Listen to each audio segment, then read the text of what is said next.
let's go. Bleed mark.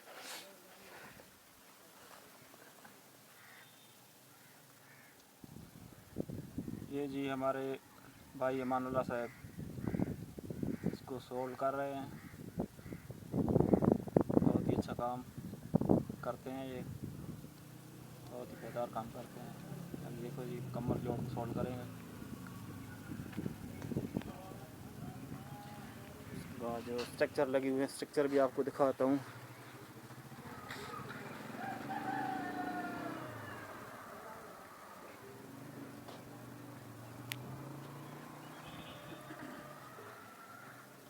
ये है जी हमारे मदरसा के इलेक्ट्रिशियन याकूब साहब।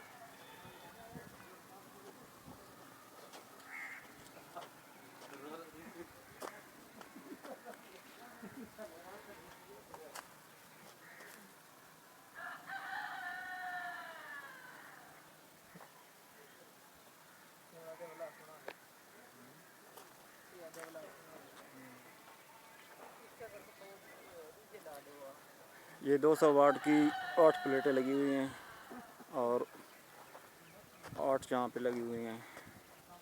टोटल 16 प्लेटें लगी हुई।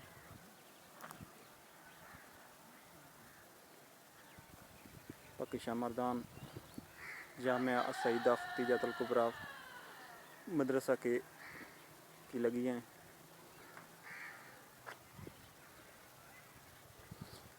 इस पे 3.2 का इन्वर्टर फिट होगा, 3.2 का फिट होगा।